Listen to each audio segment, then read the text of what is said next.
Welcome to the download. I'm Reid Mercer. Three big stories moving through the audio industry this week, and the press releases are already doing their best to bury the lead on all of them.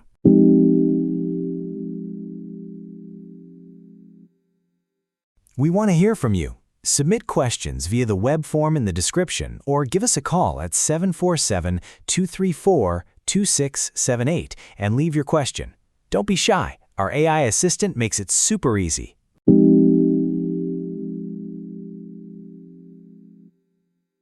61%. That's the number from Sounds Profitable's new research with JAR Podcast Solutions. 61% of podcast consumers say they discovered their favorite shows through YouTube and social media. Not word of mouth, not app browse, not a terrestrial radio cross-promo. YouTube and social. Now, I've seen a lot of network executives this week citing the Edison Research share of ear data. 812 million hours of podcast consumption per week in America, up 386% since 2016. And they're using that number like it's a victory lap. It's not. Growth without distribution data is a vanity metric. 812 million hours tells you the ceiling is high. It does not tell you how any given listener walked through the door. And if you don't know how they walked in, you can't model acquisition cost, you can't size your video budget, you can't tell your distribution partner what you actually need from them. The press release buries it, but the actual story is this. If the majority of new listeners are arriving through YouTube and social, then any network that is still allocating content budgets audio first is effectively invisible to most of the market. Pod News also dug into how discovery differs by age group in this same data cycle. YouTube skews younger, but this isn't just a Gen Z story. The behavioral shift is broad enough that you can't ring-fence it. Even older cohorts are discovering podcasts through video clips and social shares, not dedicated podcast apps. So what does the acquisition math actually look like? A show that invests in quality video production, clip strategy, short-form social, that show is accessible to 61% of potential new listeners. A show that is purely audio, optimized for RSS feeds and app rankings, you've just voluntarily opted out of the dominant discovery channel. That's not an argument to abandon audio. Audio is still the consumption format. Edison's numbers make that clear, but discovery and consumption are two different jobs, and networks that conflate them are making expensive allocation errors. Barrett Media covered the same data this week and framed it as an opportunity. I'd push back slightly.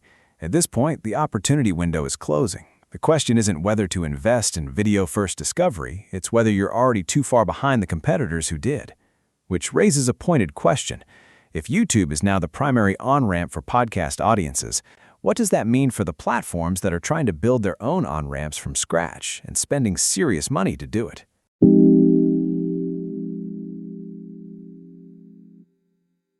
So Netflix just expanded its video podcast deal with iHeartMedia. New shows, Kate Hudson, Oliver Hudson, more iHeart podcasts come into the platform.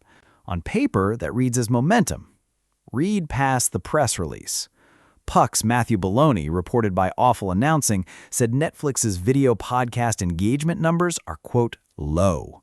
The Bill Simmons, the Pardon My Take deals, multi-million-dollar exclusives with Spotify Studios and The Ringer, not moving the needle the way Netflix projected. And yet, they're expanding the iHeart partnership. So what's actually going on? Think about what cable networks did in the late 90s. They licensed cheap content, talk shows, syndicated blocks, to fill day parts. Not because audiences were demanding it, because the economics of empty inventory were worse than the economics of mediocre content. Podcast licensing for Netflix looks similar. Low production cost relative to scripted drama gives you something to put on a screen, tests whether an audience segment will engage. The rest is football breaking into Netflix's daily top 10 is real. Gary Lineker, Alan Shearer, Micah Richards, a daily World Cup show, first podcast to chart.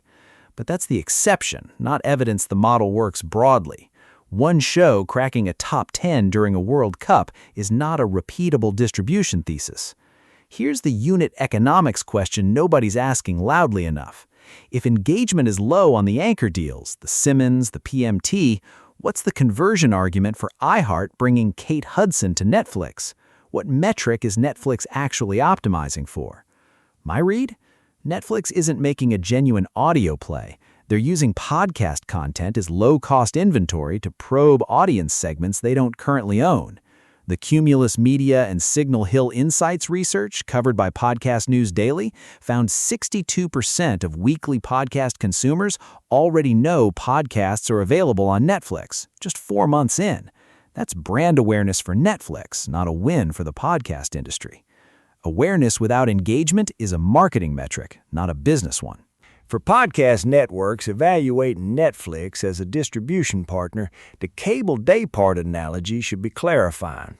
When cable networks filled time with cheap licensed content, the licensors got a check and a credit, not audience ownership.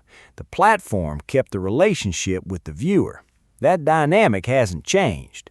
So the iHeart deal isn't necessarily bad strategy for iHeart. They're getting a check and visibility. But anyone reading this as Netflix validating podcasting as a high-value format is misreading the signal. And speaking of where the money's actually moving, advertiser dollars are still flowing, even as platform experiments run cold. The ad market data tells a different story than the distribution headlines.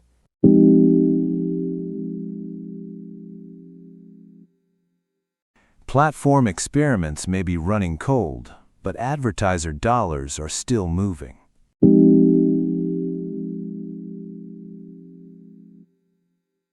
Shifting gears slightly, let's talk about what a decade of actual discipline looks like. Locked On just hit 10 years. Barrett Media covered the anniversary, and the number that stands out isn't the team count or the download figures, it's the model. 1 show per team, every major sport, hyper-local coverage, consistent cadence. That's it.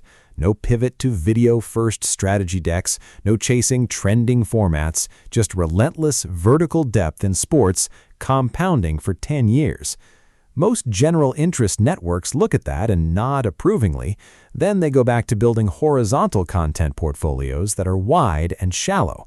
Locked On went the other direction. Sports fan in Sacramento wants Kings coverage? Locked On has it. Fan in Nashville wants Predators coverage? They've got it. You can't replicate that with a licensing deal. That's infrastructure. Which brings me to Higher Ground. The Obama's production company just added a show called Expense Account, covered by The Hollywood Reporter, hosted by food critic Jason Lee from Emily Sundberg's Feed Me newsletter. An expense account dining show. Think about what that move signals. Higher Ground started as a prestige audio brand, big cultural moments, big-name talent. Now they're moving into everyday content categories, food, lifestyle, spending. That's not a one-off. That's a slate strategy. Prestige brands that stay marquee only hit a ceiling. The audience for important conversation shows is finite. The audience for what should I eat and how much should I spend on it is not. So watch whether Higher Ground treats Expense Account as an experiment or a template. If they build a full lifestyle vertical around the Feed Me audience, that's a real content business. If it's a vanity ad, it won't matter. And yes, Taylor Swift appeared on Travis Kelce's podcast this week. Pre-recorded segment. It drove attention. Networks noticed. Here's my read. File it under things that happened to Kelce because he's engaged to Taylor Swift, not under replicable podcast growth strategy. The attention is real. The lesson isn't transferable. Nobody in your Monday morning planning meeting should be asking, how do we get our version of this? The through line across all 3 of these, Locked On, Higher Ground, and Taylor Swift on New Heights, is that durable audience relationships aren't built on moments.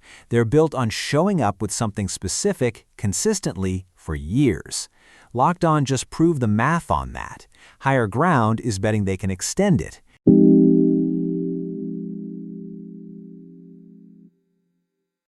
All right, that's the episode. 3 threads worth carrying out of here. Distribution is the real story behind those consumption numbers.